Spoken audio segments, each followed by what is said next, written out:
Hey, welcome back to the channel. I'm Scotty Z. Today's video we're going to be going over the hydraulic reservoir. It is on this Ascendant mid mount.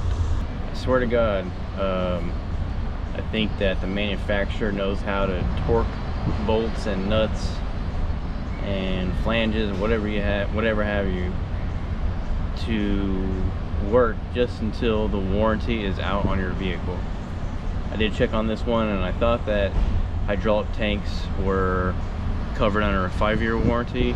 Apparently not, but I guess that's up to the dealer's discretion of what they want a warranty or not. Anyways, maybe it's better that it wasn't, because that would have been a lot of downtime.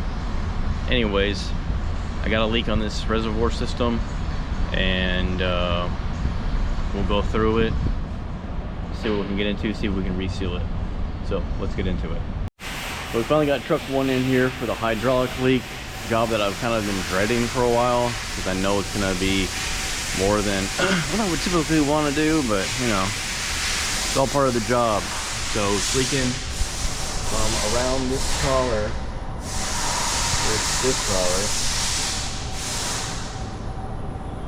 So get to drain the tank, pull this off, pull the filter off. Trying to reseal that collared area. Cross our fingers and hope for the best. Start draining the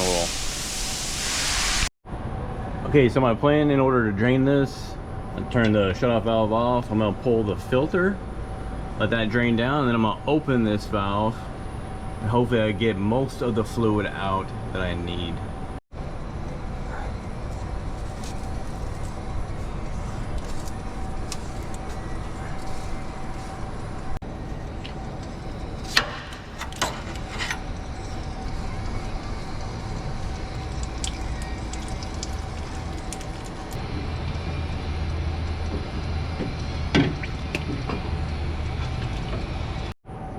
Okay, here we go.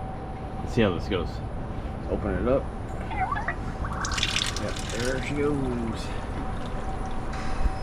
What's the fluid level? I don't know how much fluid this is gonna be.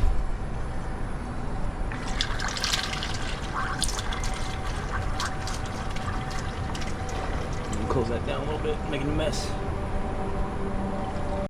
See, our fluid level's dropped already. Good. Now to check this drain pan, see how much fluid. Oh, we still got plenty of room.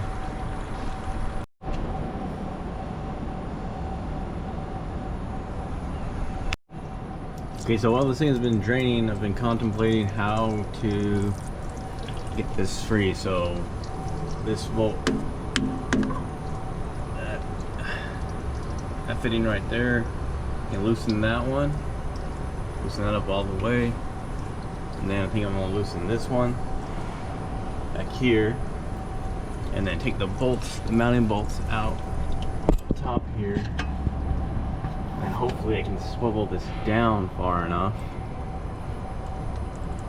and push it back to get this free. If I get this section here free, hopefully then I can swivel it down and then take this out. Okay, so what I did here is you have 3 bolts that go into the top of the filter housing right there. Took that collar loose, and then it was really hard for me to get a wrench in on that, so I followed the pipe down the truck, took the ring clamp loose, took that clamp loose, took it off from there, and that allowed me to scooch it back enough, and hopefully it will pivot down if I need to a little bit more.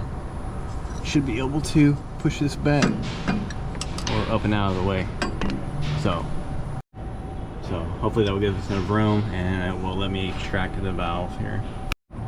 Okay, I had to take this handle off because it won't rotate past, and it smacks against the outrigger frame there.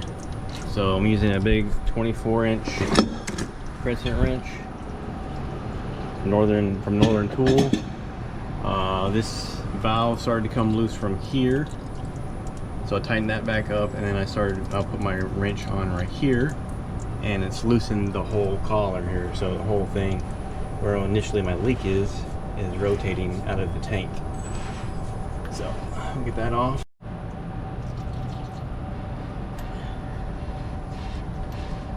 It looks like there is an O-ring seal on it. I don't know, it's all black and it's dark, so I can't really tell for sure. Right. That's long. It's very long. Not anticipating that. Yes, there is an O-ring on it. If I can get this all the way out, hopefully we can take a look at it, examine the O-ring and examine the hole. Alright, I did get it out of there. There's some fandangling you gotta do with the filter housing, and then just come straight out. You have to angle it down. You got this motor in the way. They kind of angle it down while pushing this filter housing up, and then I just was able to wiggle it out. So I don't know if we can take a good look at the housing here. I have to wait for that to completely stop draining to look at the flange. I was really hoping to see like a boogered up seal. Doesn't really look damaged.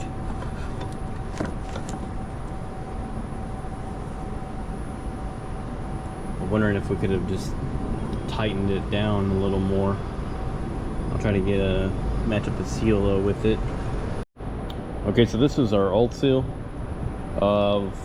Thoroughly inspected it, and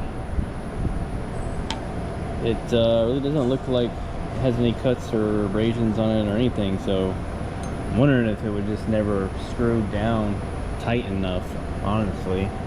Anyways, I found this seal. It's about the same diameter. It's a little thicker, but I'm going to try to use it. Okay, got the new seal on. Now I'm going to try to fandangle this thing inside of the hole.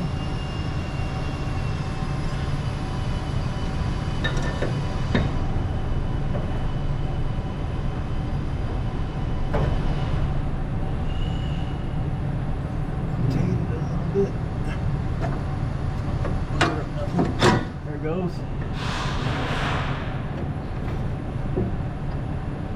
Okay, let's get this back again. All right. That's right.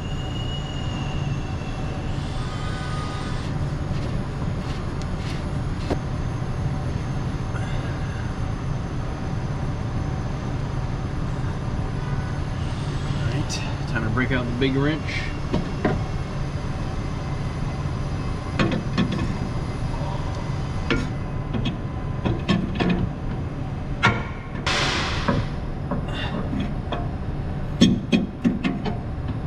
I want to go over tight with it, but at the same time I don't want the freaking thing to leak again.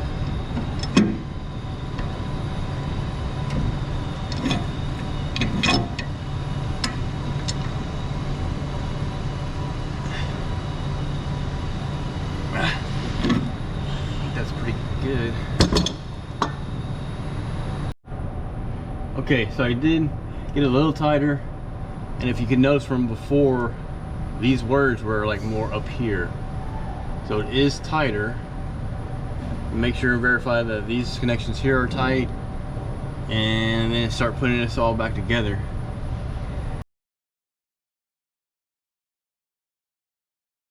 Alright, just making sure my markings are lined up. I had pre-marked these just so I didn't get it out of position.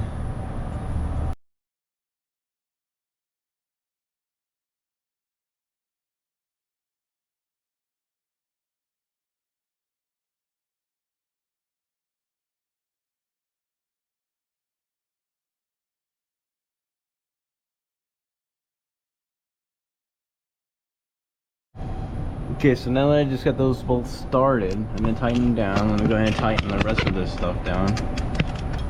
Get my big old crescent wrench here. Just hold them off for a few seconds. Almost there. Stay on target. Oh good, I can't maneuver. Stay on target. We're too close. Stay on target. Almost there.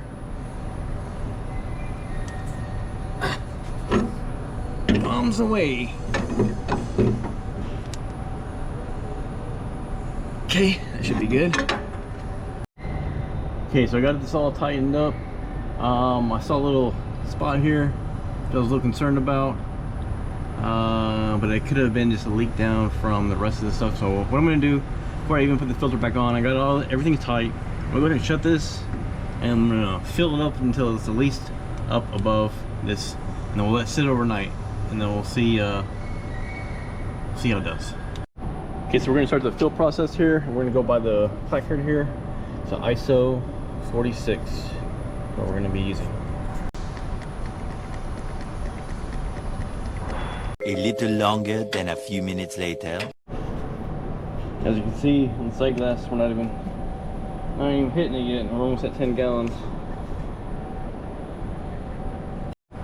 Okay, so I dumped about right at 20 gallons in there, 4 or 5 gallon pails, and we are sitting at the bottom yellow mark here. That's 20 gallons.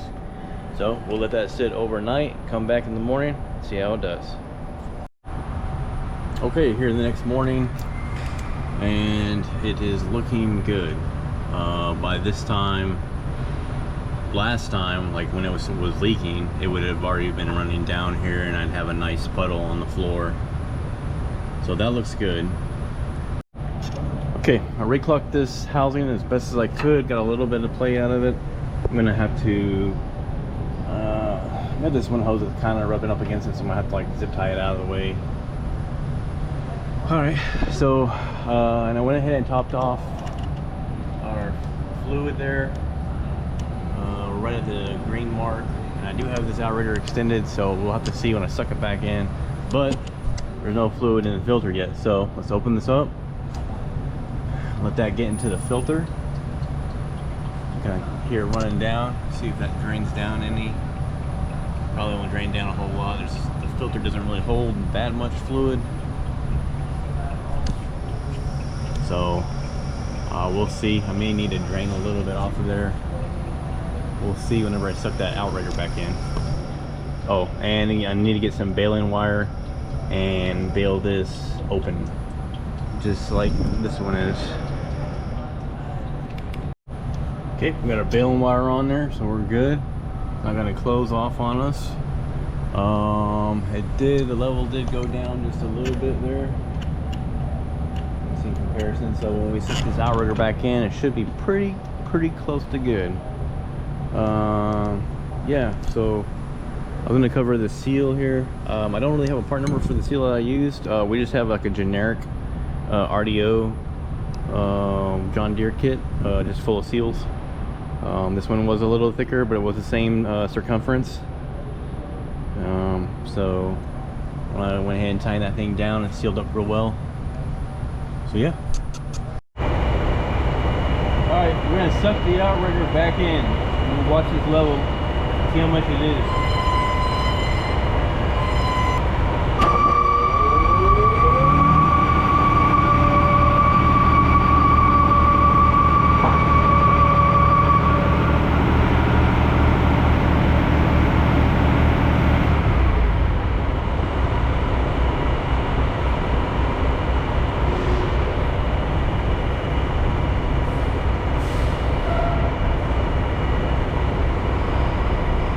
Okay, so right above the middle mark, so we're like dead in the center of our green mark, so we're good.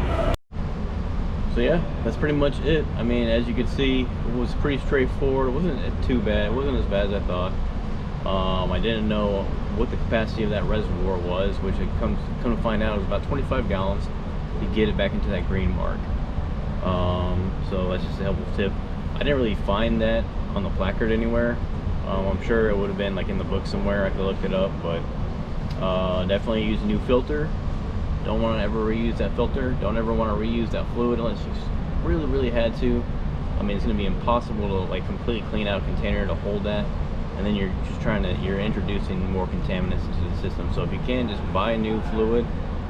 We use ISO 46 on that one. That's what the placard called for, so that's what we used. Wasn't, you know, super in-depth video, but if you have an incident mid-mount and it's leaking there, chances are that that circular nut is just not tight enough. You know, we removed it and I inspected the seal and the seal looked good. I went ahead and put on a new seal. I mean, while you're there, you might as well. So hopefully this helps somebody out. It was my first time doing it, so thanks for going with me on the ride. Until the next time, don't just follow the bulls, lead the pack. Later.